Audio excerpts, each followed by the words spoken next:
a book called The Queen's Assassin by Melissa De La Cruz. Let's get started. Prologue. Renovia. In the time of King Espan, after the Battle of Baer.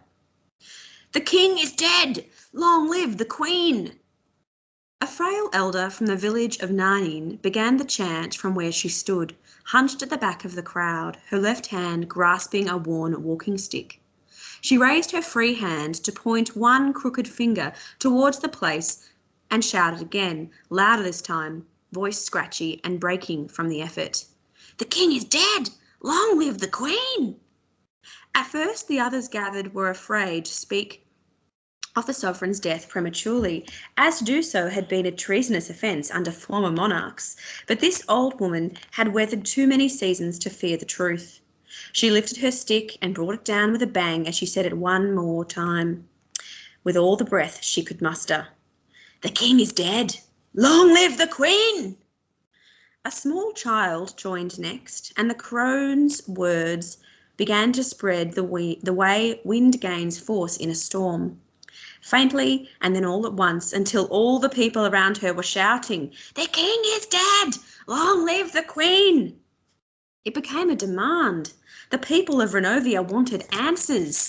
Villagers had flocked to meet the Renovian army, what was left of it at least, as they dragged themselves on the dirt roads toward home the evening prior, ragged and barefoot, shoulders slumped despite their success, often with a fellow soldier in even worse shape hanging on beside them.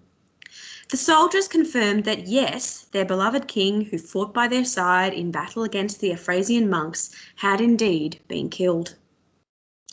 And so Renovians began to gather at the perimeter of Viola Rusa soon after daybreak, a scattered few at least, at first, then more and more, waiting for an announcement. But the sun was already high in the sky and still they heard nothing. Surely the palace would issue an official statement, as was tradition when a monarch passed, or at least give some indication that the rumours were true and that the kingdom was secure. A Montrician invasion was a Renovian's greatest fear, although an attack from a Staven or an Argonia was not incomprehensible. Peace treaties were often broken. But their hopes were met with silence. The white stone palace and its jagged turrets loomed over them, still and eerie, and the royal banner of Renovia flew high over the tallest spire long after the sun dipped behind the building and below the horizon. It was never lowered. Nobody knew quite what to make of this. Was King Espan actually alive, or was his queen simply unable to accept his death? Or worse, had the Ephrazians seized the crown? The next dawn arrived and there was still no word, yet news of the king's demise and the Ephrazians' defeat continued to travel from town to town, swelling the crowds gathered around the palace. The hordes began at the grand iron gates and overflowed into the surrounding fields as the mourners grew by dozens, then hundreds. Some rode in on horseback or on bumpy harvest wagons filled with family and neighbours. Others arrived on foot. They tied scraps of white and purple cloth to the castle gates and carried baskets of freshly cut flowers from their gardens, lilies for the queen and lilacs for the infant princess, which they arranged in bunches along the edge of the grounds. Their king's sacrifice had given them the dream of a better future, free of the Ephrazian order. All their hope now lay with the regent queen and his heir. The mood was strangely festive, if solemn. Everyone arrived in their best hats and dress for the occasion, so there were bursts of blues and reds and yellows amid the traditional funeral white.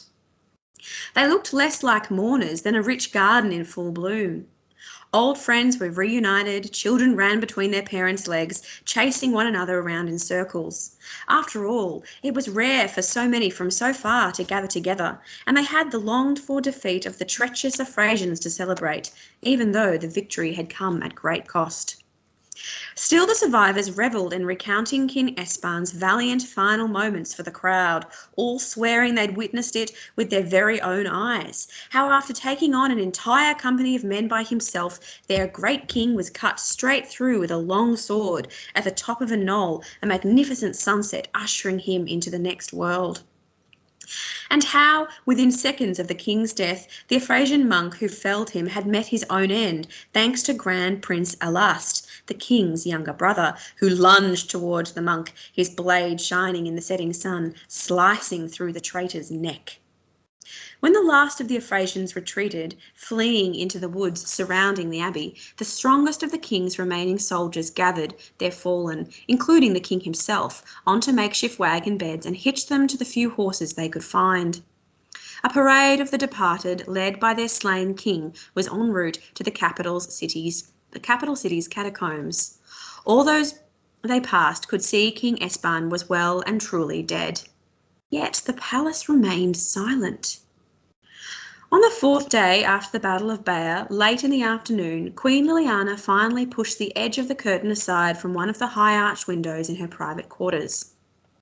Ever since the news reached her of her husband's death, her place of refuge had become more like a tomb, lit only by a single candle.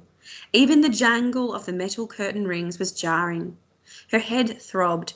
Sun spilled into the hushed room, casting a stream of light across the marble floor. The Queen flinched, squinting until her eyes adjusted to the bright light, then peeked out at the agitated crowd congregating below. Her gaze settled on a cluster of men near the gate. One of them was shouting. Those surrounding him nodded along in agreement.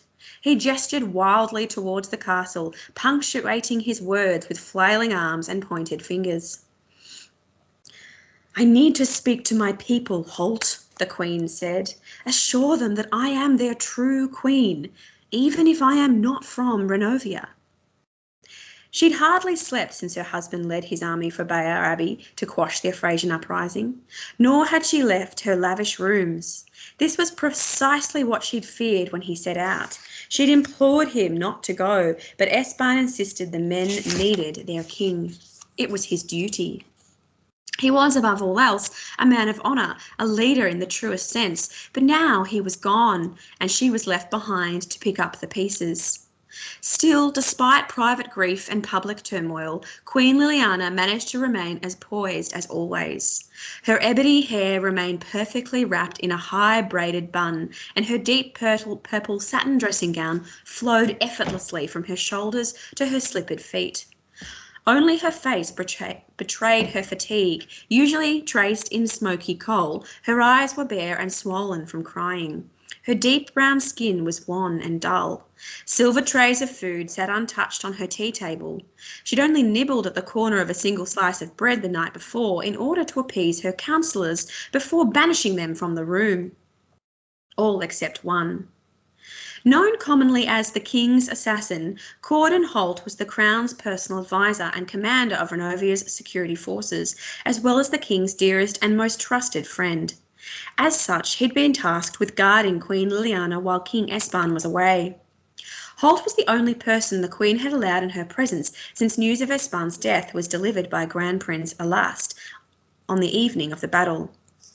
The moment Aloud left, Holt had positioned his imposing frame near the room's double door, where he intended to stay as long as his queen needed him. "Holt, I must speak to them," she pressed. "Too dangerous," he said, hands clasped behind his back, strong chin lifted high with authority. "If you step out onto the balcony, you will be exposed. We don't know who's out there."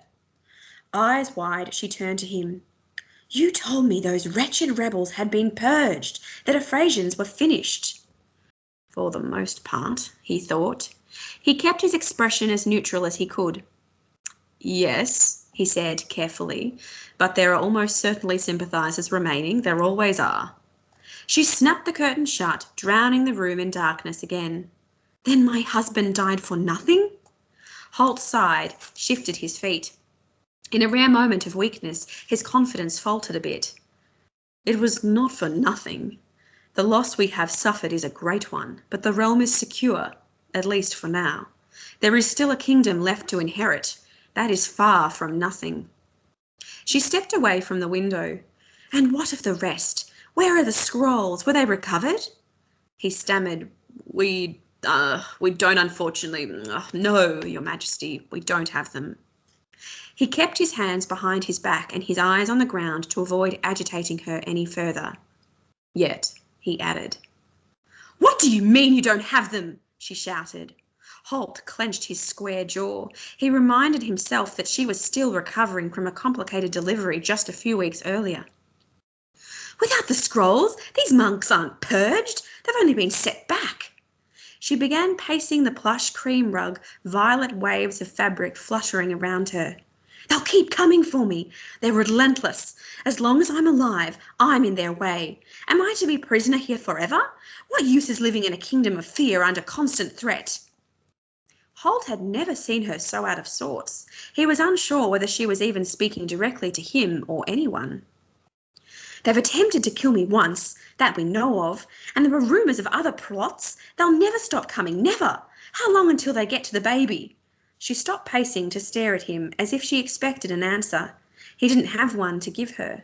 Just then an urgent wail erupted from a canopied cradle near the Queen's chair. She hurried over and lifted the baby to her breast, shushing her softly. Without turning back to face Holt, she said, He will never know his child. I am sorry, Your Majesty. He paused and then added, I understand.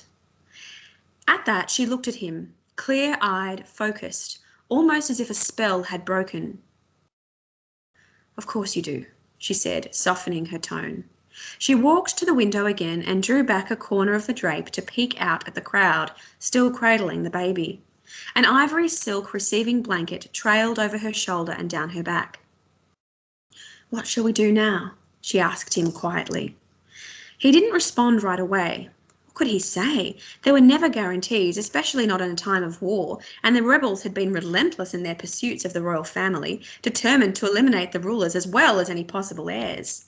Holt could offer only to do his best to protect her and the child, and his best, a plan he'd been mulling over since the assassination attempt early in the Queen's pregnancy, was something she probably would not want to consider just yet, if ever. They stood in uncomfortable silence for a few seconds. Holt considered the situation. The Renovian army had returned victorious but weak. They'd sustained a great many casualties. Their king was dead. Several key Asphasian leaders had been killed, but the survivors had fled, no doubt taking refuge with supporters, most likely in another kingdom. But which one? Starvin? Argonia? Montrese? Worse, they'd taken the Dean scrolls and all the ancient magical wisdom they contained along with them. The Queen took a deep breath and glanced out behind the curtain again. In the distance, she spied a merchant selling white mourning ribbons from his cart. People were tying them to sticks and waving them in the air, a traditional symbol of both sorrow and hope, meant to help lead the departed souls home. If I cannot address my subjects directly, then you will make the announcement in my stead. The king is dead. We must move forward, she said, then added, whatever that means now. Holt bowed slightly, relieved. Of course, Your Majesty. If the Queen was finally willing to accept the kingdom's new precarious situation, this might be his best opportunity to broach the issue they had been arguing about since first declaring war on the monks. He considered his next words carefully before making his case. As Holt outlined the shape of his plan, the arrangements he had made, and the precautions he'd already taken, the Queen's visage hardened to match her steely gaze. She didn't like any of it, of course, but she recognised she had a few alternatives now, and little time was to waste deliberating. Queen Liliana turned her head towards the window, though she couldn't see out from where she sat. Nevertheless, they could still hear the crowd's chants growing louder from below. The king is dead! Long live the Queen! At last she spoke. Yes, I will agree to the arrangement, she said. She looked at Holt just as the shock of her words flickered across his face. He knew his plan was a risky one and had expected more resistance from her. The Queen held up her finger. One caveat, she added, emphasising every word. I will agree, but only by blood vow. His face fell. Of course, she would want more than promises and words. While he was duty-bound to protect her, he had dreaded such a demand, but some part of him knew it would come to this, and his position and loyalty meant he had no choice in the matter. His only concern was safeguarding the kingdom's future, and so he nodded his assent, though doing so sealed his own fate. The vow meant there would be no possibility of escape, not until it was fulfilled anyway, and a painful sacrifice on his part as well. After all, magic always requires balance, an eye for an eye or a son for a daughter. The Queen laid the sleeping infant tightly bundled so that all Holt could see of her was a bit of golden skin and brown hair back in her cradle. Then she strode across the room to the table near him and picked up an opaque bottle. She poured a bit of pink wine into a heavy crystal goblet, set it down and raised a golden knife. Her eyes fixed on Holt, she began chanting, Sanguine redutur votum, sanguine redutur votum. The mantra grew louder and faster as she pressed the small dagger across her wrist, drawing a line of blood. As it spread down her arm, Holt saw that it wasn't red. It was a deep blackish blue, like the midnight sky during a full moon. He tried to hide his surprise at the colour, but he couldn't stop himself from starting. She did the same to her other wrist, still repeating the words, Sanguine redutur votum. When she was done, Queen Liliana closed her eyes and held her hands low over the goblet, palms lifted up towards the sky as her royal blood pooled in them, threatening to drip between her fingers. Then she turned them over, allowing her blood to spill into the wine, creating plum-coloured swirls that spun as she chanted, Sanguine redutur votum, sanguine redutur votum, sanguine redutur votum. Kneeling, Holt offered his open palms to Queen Liliana, closing his eyes as an image of a motherless 1-year-old boy came to mind. The Queen took his rough hands in hers, pressing her thumbs to his wrists to feel the beat of his blood coursing through his veins. The skin on the Queen's wrists had already smoothed over, as if it had never been cut at all. Say the words after me, she ordered. I, Cordon Holt. I, Cordon Holt, guardian of Renovia, devoted servant to the house of Delafleur, he repeated as she continued, hereby pledge my life and that of my heirs to this promise. Defend the crown and restore the sacred scrolls of Dea to their rightful purpose. Is that your vow? Queen Liliana asked. This is my vow, Holt said. Until it is done? She asked. He paused, then nodded. Until it is done. Holt felt slightly ill as the declaration left his lips, almost as if the words had been removed from him by an unseen hand rather than given freely, a punch in the chest almost.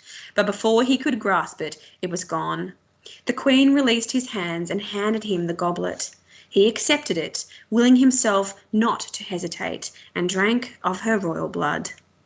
With that, he was bound, as was his son. That brings us to the end of the prologue for The Queen's Assassin. I hope you enjoyed it.